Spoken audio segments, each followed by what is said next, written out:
Everything in my life flipped upside down. Every last bit of the way I connect with people and have my relationships with them and opportunities that came my way, my sense of abundance, self-worth, all of this completely changed when I had my spiritual awakening.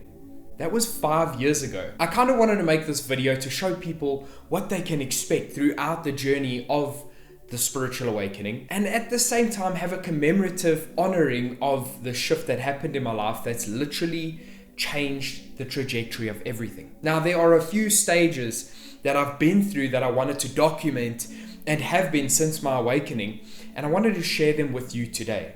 These 7 points are what have happened throughout the last 5 years that have changed the way I view the world and have been part of that awakening experience. And before I dive right into explaining what each of these steps are about, the difficulties that go with it, the benefits of processing them, I want you guys to head over to the comment section and tell me which of these stand out to you the most. Before I dive into it, because there's going to be some really important messages that come with the explanation of this for you, and it may be an indicator to you of what part of the journey you're going to need to focus on, maybe where you are and how to get out of that into the next phase. Because not all of these are totally pleasant, if I'm honest with you. Some of them are a little bit of a challenge. And I have this really good feeling while recording this that there's going to be some of you who are actually struggling with a specific point that I'm going to bring up in this video. So I'm really curious to see at what level that meets you. So head over to the comments now before we even get into it. Type down which of those stand out to you the most. I really look forward to chatting to you. For those of you who don't know, I will respond to each and every comment that is put on this video. It's kind of my thing. So I take spirituality, break it down and make it practical so that you can use it to apply in your own lives and start to manifest your absolute dreams. The big grand opening is the awakening. That is where it all started for me. Before that, I was in a very deep depression. I was in a state of hating myself, of not wanting to be around, of like this ultimate deep state of depression and sadness that I couldn't shake my way out of. It kind of felt like the whole world and every opportunity in it was gray, and kind of like leaving Earth would be the only form of color I ever got to experience again. Now, I'm going to just give you a brief run through of what happened in this emotional space to make it make sense. I didn't all of a sudden connect with things and like have this really esoteric DMT experience. That's not what happened throughout the process. But the awakening in and of itself was a realization of 3 main things that I want to share with you. And the first one was that this entire world, everything and everyone in it, are a reflection of how I treat myself and view myself from the inside. So in my deep, dark state of self-hatred, I noticed that everyone that I really liked around me didn't feel that way about me. They had this negative opinion of me, and that's how I felt. And those are the people that I called into my space. I was constantly in company that were against me. The second big one was to surrender the fear. Because if everything is a reflection of me, I don't have to fear myself. I don't have to be scared of me. I'm not scared of myself. And that realization helped me realize that because it's a reflection, as I've just said, that I wouldn't have to fear it. It would all be a benefit to showing me the parts of me that I didn't like anymore. And the third big realization was that at the core, I am only the things that I want to experience. That at the core of who I am is joy and fulfillment and completeness. And the things that I had lost that caused me to go into that dark state were only a push into realizing my true self. So that's what the awakening ultimately was. That was the emotional experience I had received in that awakening. This led me on to point number 2, which was the absolute obsession with spirituality, with all of it. I wasn't so fixated, to be honest, on the ethereal or esoteric sort of elements of it. It wasn't that like, oh, if I get these awesome crystals, my energy can be preserved. It wasn't like that. It was more in the meaning behind it. The empowered emotional state of being I could access. That was what I was obsessed about. I started watching hundreds of YouTube videos. I started reading different books. All of this access to new, higher frequency information that could help me raise my emotional state, because I knew then what that would cause was a reflection on this earth of that state of being. So how obsessed I went into every video, I watched every little thing, and I was really like enjoying that whole process. I still do to this day. Now that didn't change, it's just at a healthier balance now. For those of you who are at the obsession stage, for those of you who are like, I really want to get into this and loving every bit of information, hit the like button and don't forget to subscribe if you like the idea of these concepts being made practical so that you can apply them in your lives. That's what this whole channel is about. That obsession and investigation into all that is spiritual led me to a sense of clarity. I started to see into people's intentions. I started to see into my own life because everything was a reflection, so I started to see in others the things I still needed to work on. And in spirituality, we call that shadow work. It's dealing with the ego, and the ego is not like, oh, the big-headed great me. That's not what the ego is. The ego, more accurately, is the entire identity you hold. It's who you think you are, what you think you like, what you think you want. It's not something to sort of be like, oh, I don't have an ego. Everybody has an identity. That is the ego. The spiritual state of being that you actually are, observing this human life, because you are not this human life, you are observing it. So that excuse of I'm only human is just bullshit, and you can throw that out because you're not only human. You're not just a human being. You're not this thing that's stuck on this earth. You are the soul observing it. So that story is the ego. That all fell away. Now, I'm not saying I didn't do egotistical things. Imperfection is part of that human story, which I sometimes fall into believing that I am. A big way to explain this clarity section is I wasn't stuck as the actable part of the story. I wasn't the actor in the movie. I was just watching it. However, just like when you watch movies in your own life, there are times you get pulled into the full emotional experience of that movie. Like nothing else is going on around you. You don't realize you're in a cinema or even in your bed or on your couch watching the movie. You are so engrossed in it. The reason I bring that up is because that's what happens. We do get caught back into that. Now, entering this clarity state was viewing the world from that soulful perspective that I found in the Awakening. That state of me that is fulfilled and complete. And that gave me so much clarity because all of the things that were happening, whether I liked or did not like them, were a reflection of how I viewed myself. So in that state of viewing myself as this fulfilled entity getting to experience and observe a human life, everything I wanted came to my experience. Because in that state, I was one with that wholeness. I didn't need anything. The reflection of wholeness found me. The universe was like, yeah, this is what you're saying you are. You're saying you're whole and complete. And that's what happened in that clarity. Started to see how things work, the dynamic of the universe, how it rewards me, how I pray. All of that became clear. The next stage was the descent. And the descent, you can see I started to change color here. We're going into the red zone.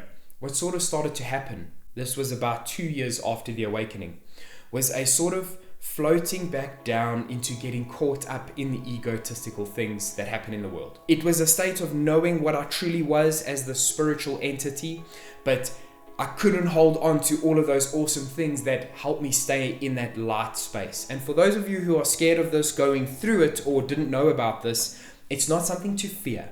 It's just a part of the process. And the way I like to view it is when I had my awakening, I was pulled up to the universe, to God, whatever you want to call the one consciousness that we are an expression of. And I was one with it in that moment and shown everything that makes sense. And it was, like I like to say, as if God said, here is where I am. This is where you want to be. This is what you want to achieve. Now build your own way back to me. And it felt like the instruction was to go back into ego, slowly descend back into it and go, oh, okay, I see the problem in this way of thinking because I want to elevate my mind to that level. My heart is there. My soul is there. It's one with that peace. But how do I bring my mind into that same space so that the fears and thoughts that happen in ego don't interrupt my identity, don't influence my manifestations in ways I don't want to have them? So I got into this state of fear at the time and discomfort, and it wasn't necessarily pleasant, but it was accepted. I accepted that lesson. It wasn't bad because I know my true north now. So I wasn't completely lost. I had my compass, and that's the feelings inside of fulfillment. It's that soulful identity beyond the ego. So in that descent, it's like you'll say, oh, I realize where I'm going wrong now. I am not feeling worthy within myself. And as you're addressing the worthiness issue, I put it onto myself and I'm like, okay, I'm no longer unworthy. Two other things on the other end fell off, like my sense of abundance and my sense of connectedness. And it's like, okay, I have to go and address those two things. And while I'm addressing those two things, something else may fall apart. And it's not bad. It just made me realize that I had to build it rigidly. I had to develop a good foundation for these spiritual states of being and work on them and build my way back up. And that takes time. It does take a process, and it takes a lot of reflections you don't want to experience again, but kind of got to go through. It's not the end of the world, but it's just part of the process you have to get through. If you are there, know that you can reach out in the comments of any one of my videos, and I will happily sit and talk to you, take you through the process, and speak to you about whatever you may be struggling with. And maybe just being a soundboard for you to kind of have a chat somewhere will help you get into the next stage, get out of the discomfort when you go through that process. And so that descent brings you back into the ego's return. This is where the problems sort of come back. The same things interrupting your manifestations are now obvious again. They've re-entered your life. It's not a bad thing, it's just a way to learn how to overcome them. If you think about it for a second, this all has such great meaning. Because what is the point of being awake and then living life realizing that none of it has meaning? So it's really important for you within yourself to build back up, and for the ego to come back. It will show you new shadows or places you are not putting awareness and presence to. So the ego's return is actually really beautiful. It's something to help you consciously and slowly process those things that you want to make rigid in your life and things you want to let go of. The ego grows with you. So if you spiritually have an awakening, for example, then the ego is not going to come back in exactly the same way. But it will always grow in the shadows. So it is wherever awareness is not. And that's one of the keys you can use. This is why spiritualists will tell you about how important it is to be aware, to meditate, to do things that are good for you.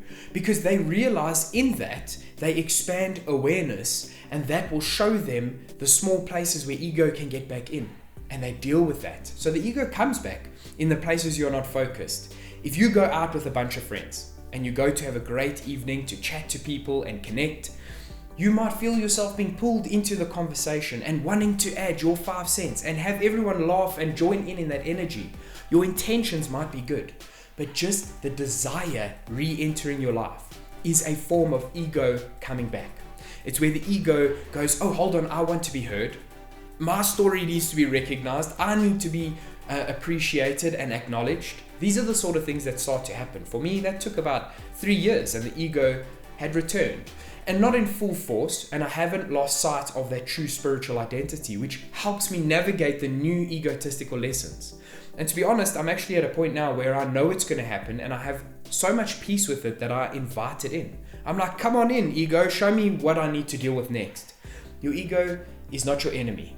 It's serving you to reach new spiritual heights, to heighten your frequency, but you can get caught up in that. Like I was explaining with the whole movie analogy. You might get caught up in the movie and in the emotions and the heat of the moment in that story, but you will always come back out. You will see it for what it is, and you can process it there.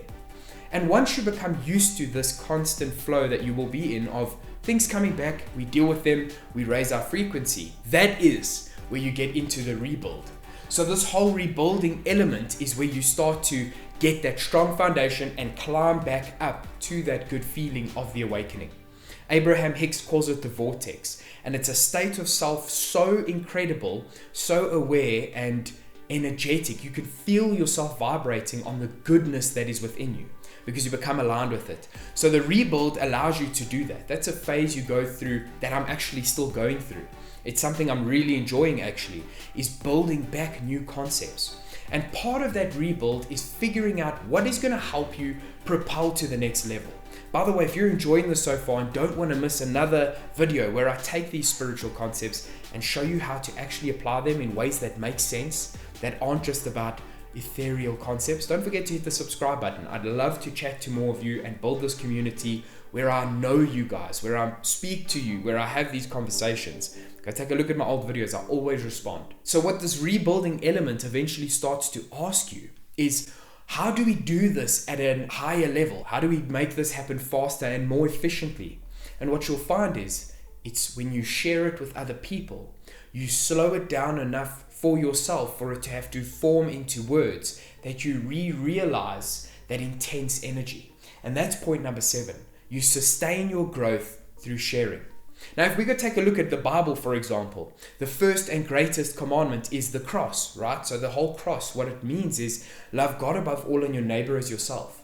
So if we translate that into something practical in spirituality, because they are one in the same, it's to love and that high energy that you found in the awakening above all. Love that good energy within you, and then love it in each other. And the way that we love it in each other, that good energy, is by serving that good energy. And to do that, it's to share concepts, to speak about it. And there's another point in the Bible. I'll put these Bible verses down below so you can see them.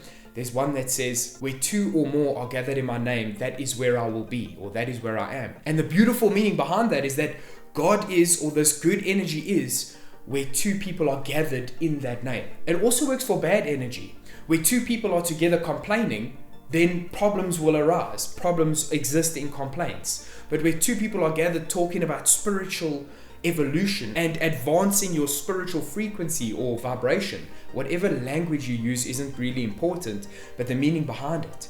Where you are gathered in that is where that energy is. And that is how you sustain that good energy. And it's a place you reach a few years into the journey. I hope this has made sense. And I would really love to chat to you guys, like I said, in the comments. Let me know which one of these you wrote down and how it gave you some sort of insight. Maybe it helped you think about the next level or where you actually are. Let me know that in the comment section. Thanks so much for watching to this point. I really enjoyed making this video. Looking back on the last 5 years has been kind of awesome, seeing where this has all led to. Don't forget to subscribe to the channel if you don't want to miss any more videos. I hope to see you on the next one. Until then, mad love and light.